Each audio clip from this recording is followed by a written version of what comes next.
So I want to introduce some really great guys here. Some guys who are doing some really big things. We have Jeff Chan and Robbie Amell.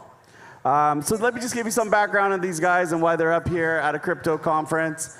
These guys did something extremely interesting that really transfers well to community and the Web3 that we're seeing today.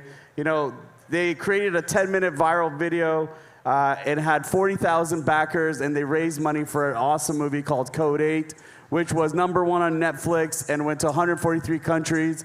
And they independently did this, and now they're looking at, well, how can they grow this experience further and through the crypto community?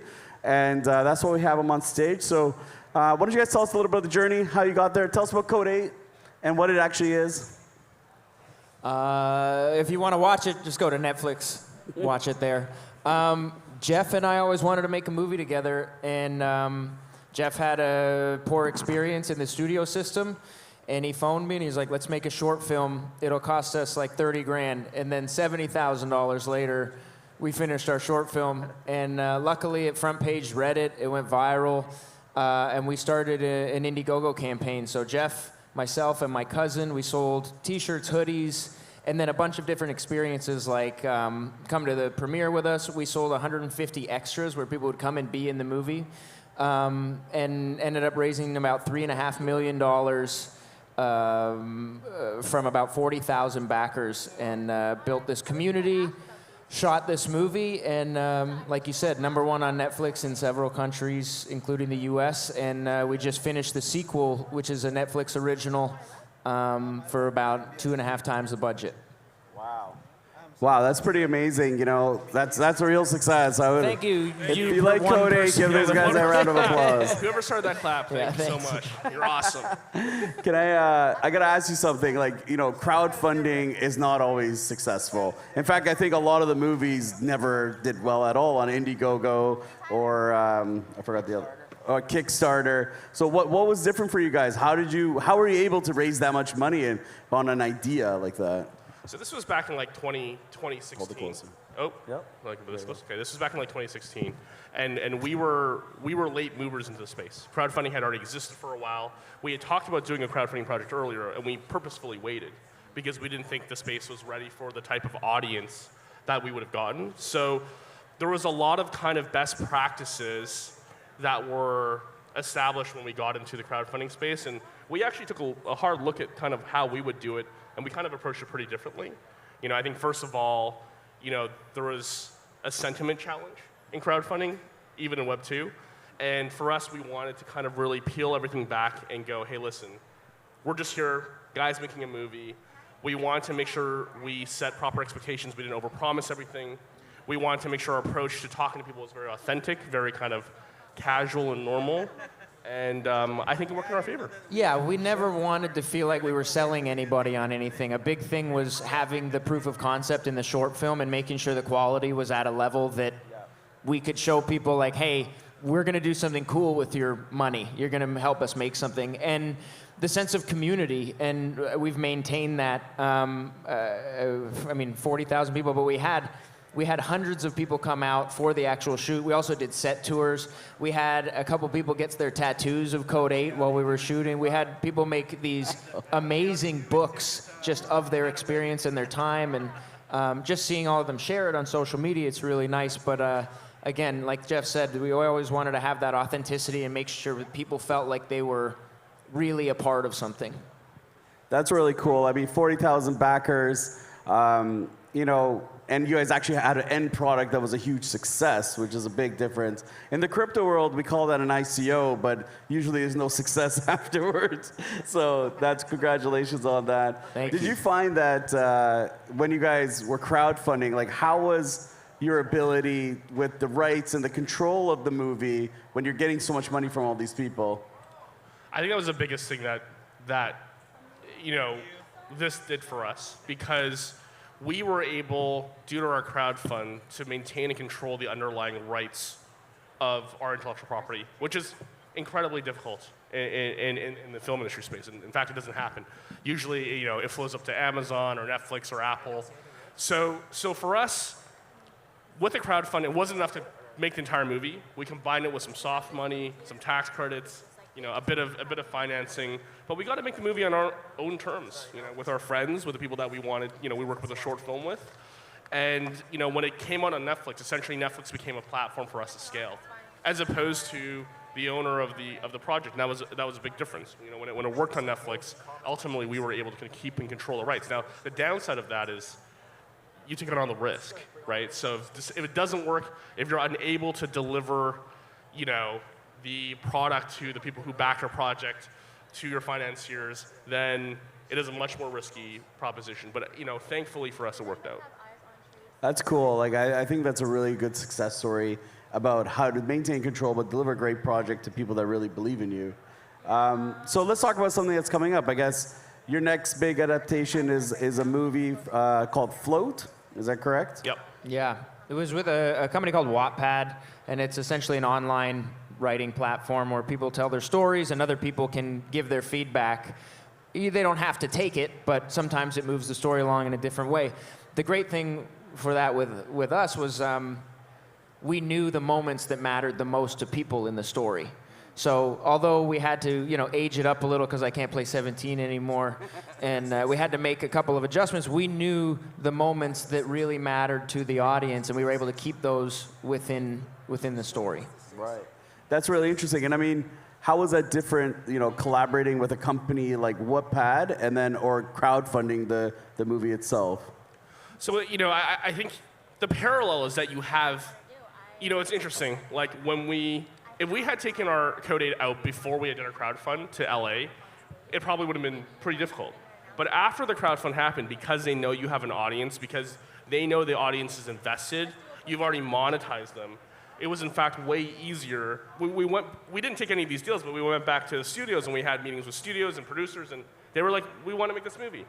It's very similar with Wattpad. They already have an audience. In the case with Float, there was 27 million people who had read the book, shared their feedback with the book.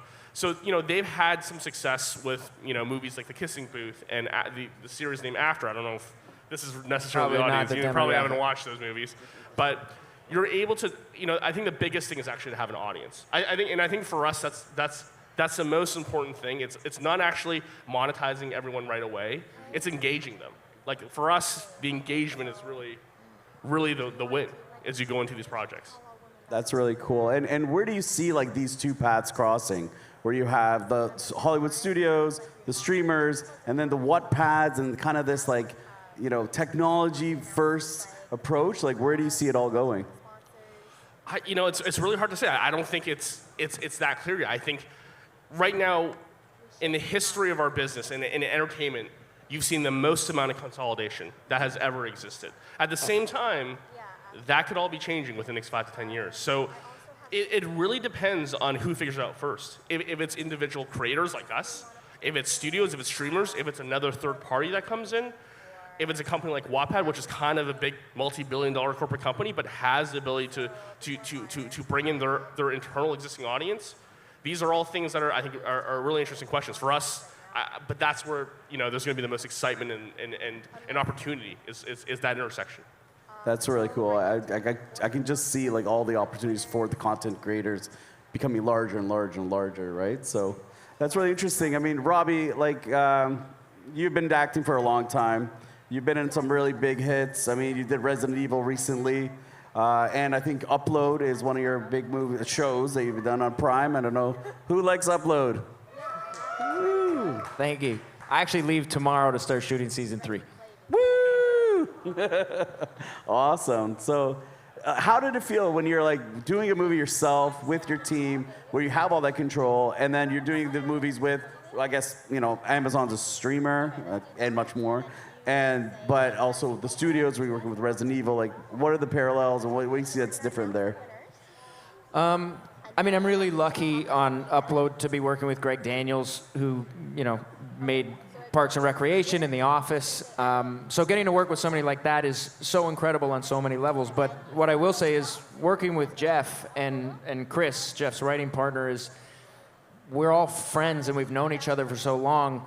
There's such a shorthand, and they know how to write for my voice. And when we get to set, we're able to make adjustments on the fly. It's much harder to do that when you're working underneath an Amazon or a Netflix or, you know, back when people were doing, I mean, they still are, but like ABC or NBC or CBS, there's just such a chain of command that notes have to go up. If you want to change one line sometimes, it's like, okay, well, we have to phone LA, okay, we're waiting for, and you're like, okay, well, we just got to move on. We have to shoot this. Time is so expensive.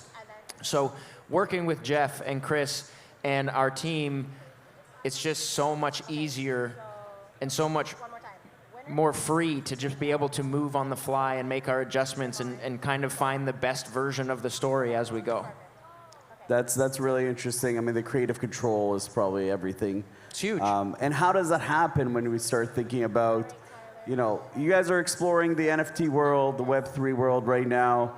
And what are some of your observations on how decentralization kind of in your world could actually help, you know, you guys build better movies, better content, all that stuff? I mean, we've certainly seen it work just within our own ecosystem, right? You know, the biggest question now is whether or not, you know, like decentralization would be great. I think every creator in the world right now wants that, is looking for that. Each creator, whether you're an actor, director, producer, is building their own audience. It's really that just connecting piece between being able to properly monetize and memorialize that engagement and use that momentum towards your own projects. I think we worked very hard. We also got very lucky in the way we did it with Code 8, where we have a franchise that we're still able to own and control and have creative financial control over, production control. So it's really taking that leap. I think right now there's probably a bit of a sentiment issue, you know, in the space, you know, but that will change. You know, that will absolutely change. For us, it's, you know, we look at this right now, and you know, it's kind of like when crowdfunding first came out. We had this big conversation when I was at your place, and we were like, should we do a crowdfund? And I was like, I just don't think I don't think we're quite there yet. But it's going to be awesome when people accept this in the way that they should. It's also finding that thing that we feel like we can deliver on and make sure that people are satisfied with the product. I mean, you really only get to do that once. Yeah. And we felt like we did a great job with our Indiegogo campaign, and the success was I mean, the success rate was very high. There was very little feedback, negative feedback on any of it. Like occasionally it would be, I didn't get my t-shirt or my hoodie, and we had our fulfillment center be like, oh, well, we were just missing this, and then it was taken care of. But like finding that thing that will hit and work for us, I think that's going to be the next step. And we realize, I think, you only really get one shot. Yeah. If you fuck that shot up, you're done. You know, and people will like chase you down and make your life miserable when you're dealing with crowdfunding. So like, for us from the very beginning, it's been about how do we set good expectations? How do we build credibility? How do we properly engage people? And these are all things that, you know, I think ring true to this Web3 space, right? Yeah, and I totally agree. And you said it right. You do only get one shot. In crypto, you only get one shot as well. And like, so you guys had so much success with Code 8. Why don't you guys drop an NFT right now? Why aren't you guys in the Web3 space right now, like cultivating that community to the next thing? We've talked about doing it. It's just, again, finding what that NFT is going to be, or what that... And how it engages our audience as well. Like, our audience is a lot bigger. You know, we had 40,000 people who donated the first time around, and I think, you know, they want more. Like, there's probably over 50 million people who watch the movie. Yeah, globally, and it's funny. Right? We get emails all the time from people who want to be a part of the second movie, but it was a Netflix movie, so we didn't have to crowdfund, and it would have felt weird to try and crowdfund. So we're trying to figure out what that piece is to bring them in and have them be a part of it. Also, what are you selling? Like we're not gonna sell a photo, right? Yeah. So like, if you look at, you know, our original Indiegogo campaign, we had a wide range of things. It wasn't just a physical T-shirts, item, hoodies, but it was experiences. Yeah, experiences. It was community as well. Yeah. And that all exists in Web3. Like, you know, it all exists. From the movie. But not necessarily for our audience yet. You know, so we are definitely working on something. You know, I think for us it's just a timing thing. Yeah, like, I mean, you had a wide range of things you talked about. Like, you guys showed t-shirts, hoodies, but there's like so much more. And like, do you think that the offerings and what you actually do in the raise, like how you get that community involved in your project, you know, what is the importance of that piece? You know what I mean?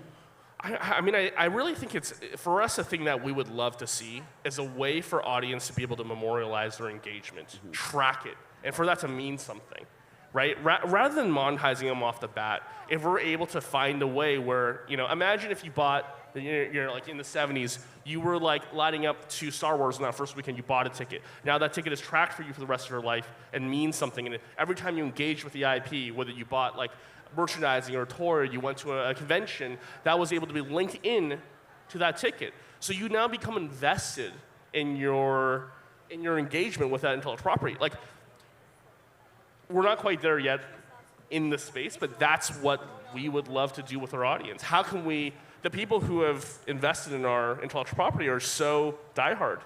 Yeah. They should be recognized for that, right? So you know, it's really kind of, you know, I don't know if that answers your question, but it's a little bit of kind of the direction that we're thinking about. Yeah, and I think you guys are really on the leading edge of your thought process about this. But what's legacy media and legacy, you know, projects really thinking about, and what are some of the risks for them to try to get into this Web3 space?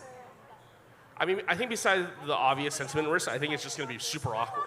Like they've just been doing things for a certain way. It was really awkward when Netflix came in and they said, hey, listen, we're just going to pay everyone a lot of money and you will never get any backhand ever for the rest of time. You know, God bless. Like, that's just the way things have been done. So I think you're going to see a lot of very cringy Web3 projects coming from streamers and studios over the next little while. It'll be interesting. I honestly, I think that, you know, they're going to look at this as a short-term potential monetization. But I think the people who, and the streamers and the studios who will take a longer view and can see the broader picture and look at this as engagement and audience capture are going to do much better. That's really interesting. I agree with you a lot on that, at that point.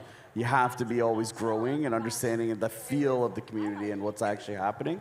So we don't have too much time left. I'm going to ask you guys a couple of just ending questions. So first off, what's next for Code 8? And you know, what's next for the collective, and what are you guys thinking about that? We've wrapped part 2. It's going to come out on Netflix. We don't have an official release date yet, but it'll be sometime early to mid next year. It's bigger, it's badder. We just screened it the other night. Jeff, myself, my cousin, and I brought our moms. So it was just like the 5 of us watched the movie. Super proud of it. If you like the first one, you're going to love the second one. If you haven't seen the first one, it actually doesn't matter. We wanted to make sure that it could live on its own. The first one definitely adds world building, and now that they both live on Netflix, it's kind of perfect. But, and then hopefully it does well and we get to make part 3. And in terms of the company, I mean, we have deep relationships and connections with Los Angeles, but we really think Toronto is the place to be. Our company is Canadian, our staff are Canadian. We think Toronto is a great place to set up because you are allowed to actually build a business here without completely adopting the values of Hollywood. And for us, we're able to take what's good from down south, but we're also able to kind of look at things a little bit outside the box. So, you know, I think, you know, trying to merge these spaces together, especially moving to the Web3 space, these are all things that are very much on our mind in how we want to structure our business. Cool. Okay, so the space really wants to know, what's your favorite crypto, or your favorite NFT project, and most importantly, what do you think Bitcoin's going to be in December, the price? Oh my God. Actually, our buddy Boss Logic, who did some work for our Code 8 Indiegogo campaign, he's my favorite NFT artist just because he's a friend, and like getting to see him kind of blow up on there was really sick. I was really happy for him. Awesome. Check out Box Logic. It's going to be cool. There's been a couple that I like. I really like Huxley, which is a content offering. It's a comic book series that it's pretty slick. They've done some cool stuff. It's kind of hybrid. You know, some of the entertainment industry people in there as well. There's also a merch line called Atomic Bomb, I believe, and they do really sick streetwear. Like I just think it's cool. So I like those things because, you know, there is an actual offering. That's cool. All right, guys. Last question. How much of a crowd raise do you need for me to be the star of your next movie? The star or The just star? in? Robbie, I have some bad news for you. I have some bad It's news. going to be very high now. Give a hand for Robbie and Jeff, guys. Thanks a lot, guys. Thanks, everyone.